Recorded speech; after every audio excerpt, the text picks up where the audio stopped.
How's it going, everyone? Doc here with Eyes Wide Shot Gaming, and today we're going to do a quick and easy top 3 Invoker builds for the new DLC that just dropped yesterday, the Forgotten Kingdom. Don't forget to like, comment, and subscribe, as we are so close on our goal of 1,000 subscribers. Why not join us on our endeavor? Before we dive right into the video, I do want to clarify that although these builds are very strong and fun, as well as can handle nightmare difficulty, they are most likely not the most OP, nor are they game breaking. So with that out of the way, let's continue. We will begin our video with this first build, which revolves around the brand new Monolith Gun. Let's start at the archetypes. The Prime archetype being Gunslinger. The Prime perk is loaded, which when activating any gunslinger skill, both weapons are instantly reloaded and gain infinite reserve ammo for 8 seconds. This allows us to really dish out a ton of bullets into the enemy without worrying about running out of ammo. The skill with this archetype is Bulletstorm. The skill unleashes the full power and speed of the gunslinger, increasing our fire rate by 20% and reload speed by 50%, which lasts 20 seconds. Over on the other side, our secondary archetype is Challenger. This gives us an assortment of perks, most important being Close Quarters. This perk grants us an increase of 35% to all damage to enemies within 10 meters, as well as critical chance is increased by 5%. Let's move on over to the secondary skill, that being Rampage. This allows us to enter a heightened state of battle, which yet again increases our fire rate by an additional 10%, as well as our reload speed by another 25%, and our movement speed by 15%. Although this lasts 10 seconds, we are not worried. With it, the kills and damage we deliver grant 1 stack of rage, which increases our range damage by 2.5% per stack. Upon reaching the maximum 10 stacks, the Challenger goes Berserk, which reloads their current firearm and doubles Rampage's effects for 15 seconds. Now that we have our skills and archetypes out of the way, let's see the meat and potatoes of this build, starting with the amulet. We are wearing Cost of Betrayal, which reduces relic charge to 1 and increases all damage by 25%. But in turn, if used, this bonus tapers off and is replaced with an increase to incoming damage by 25%. So as long as we don't use our relic, we should be okay. For our rings, we have the Probability Cord. This increases our critical damage by a static 20%, allowing us to unleash the monolith's damage potential comfortably. Our second ring is the Atonement Fold. We self-inflict bleeding status on ourselves, but in turn, we increase our critical chance by 5%. The third ring we have equipped is Blood-Tinged Ring. We gain a 2 health regen per second when within 25 meters of a bleeding entity. This ring activates constantly due to it reacting to the Atonement Fold we have, making us bleed already. For our final ring, we have Xania's Malice. Dealing weak spot damage increases weak spot damage by 5% for 5 seconds, stacking up to 4 times. So a 20% weak spot damage bonus, if we hit them in their weak spots. Now we get to the main weapon, the Monolith. We have it pumped up to a +10, dishing out 33 damage. This long gun fires concentrated sand, which when sustained on an enemy applies exposed. This application increases all damage the target receives by 15%. The mutator we go with is Bandit, in order to grant us a 30% chance to return spent ammo directly into the magazine at level 1, and at level 10, when ammo is returned, this weapon gains a 10% increase to fire rate for 3 seconds. The relic heart we choose for this setup is Tranquil Heart for even more passive health regeneration, and with it we equipped weak spot damage, ranged fire rate, and ranged critical damage. Our melee and secondary don't really matter and can be swapped to your liking. Neither does our armor, but seeing as how we just received this Saving Private Ryan World War II gear, I figured with everything going on in the world currently, this is the most appropriate to put on my character. On the right hand side you can see all the traits, most important being as always Spirit, Barkskin, and Siphoner. Let's take a quick look at this monstrosity in action.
Now over to our next build.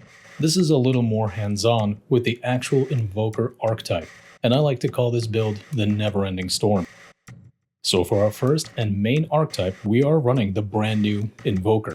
Prime perk doubling down on the skill charges that we have and activating a skill that reduces all skill cooldowns by 6%. A mighty big addition to the game. As we level up our archetype more, we will be further increasing the perks on it. For our archetype skill, we will be running the Way of Cayula. This is literally a skill that makes you feel like Poseidon himself, with the invocation of a tidal wave dealing close to 1000 damage and conjuring up a rainstorm that gives your allies haste while drenching the enemies. Drench itself reduces movement speed by 10% and strikes lightning on our enemies, dealing just shy of 1800 base shock damage split amongst all targets. For our secondary archetype, we are running the OG king of archetypes, Ritualist. The damage perk on Ritualist increases all damage to enemies affected by a negative status effect by 20% and increases our crit chance against those same enemies by 5%. For the skill, we are using Miasma, one of the community's favorites. With this, we cast an AoE burst that applies bleeding, burning, overloaded, and corroded to all enemies within a 23-meter radius, and dealing a total of just under 2000 damage that lasts 20 seconds. With all those elements, it almost sounds like a Pepto-Bismol commercial. Let's go on down and look at our amulet. The silver ribbon seems to be our best choice with its increase to skill damage by 25% and ability to grant haste. For our first ring, we have the Ahani Crystal. This ring deals an additional 4% damage for each unique status effect on the target. So with the Miasma we are running, we are looking at a minimum of 16% extra damage.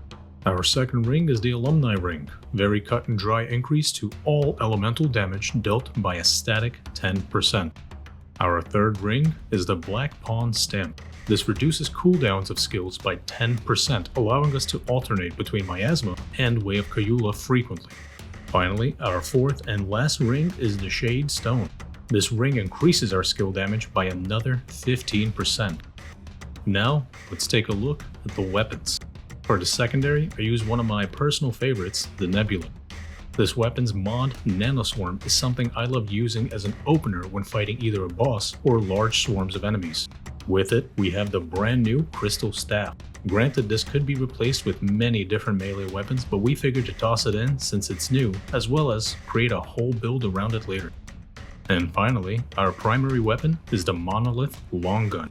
All-around solid weapon, but the reason for it is the Sandstorm mod, as well as its mutator that reduces skill cooldowns by 10% every time we use the Sandstorm mod. Our main focus with this build isn't so much gun damage, but an all-around elemental skill damage. The relic heart we go for yet again is the Tranquil Heart. With it, we have skill damage, skill cooldown, and elemental damage. Our traits on the side are all very evenly allocated with a focus on amplitude, expertise, and flashcaster. Let's take a look at this on the battlefield.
Finally, we get to our last build.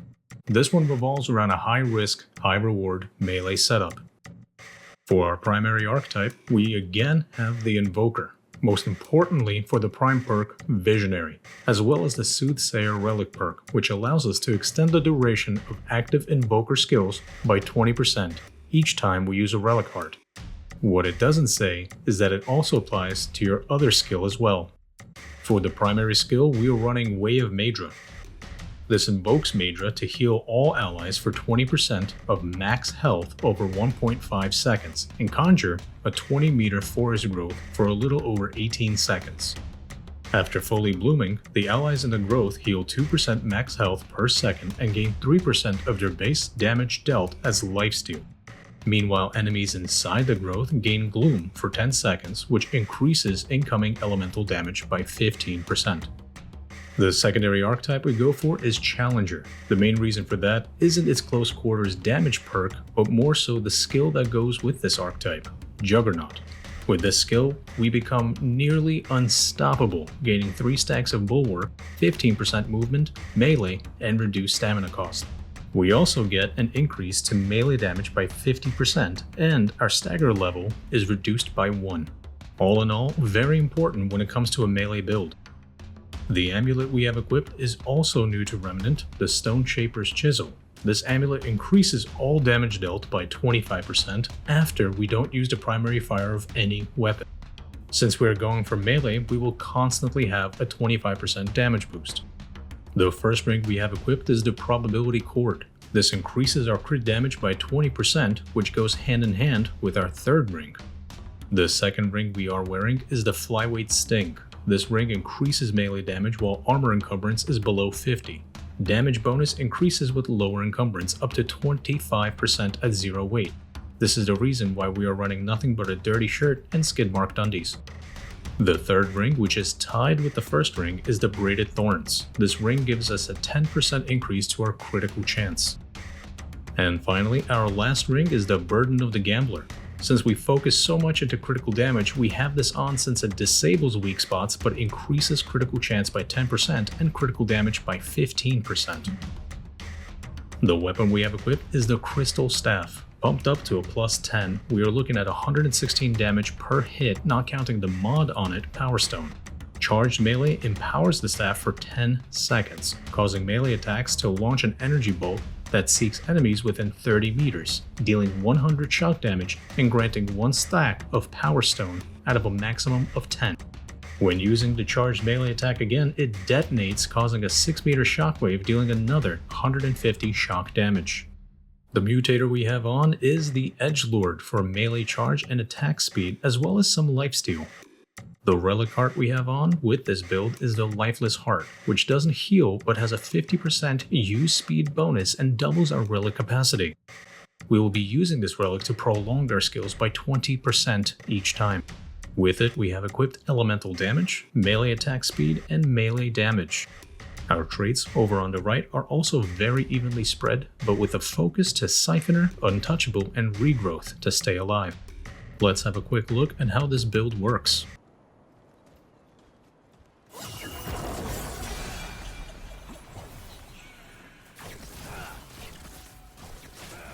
Thank you everyone. I hope these builds help you along your journey in Remnant 2's Forgotten Kingdom DLC, and as always, thank you for watching, thank you for listening, until next time, so long.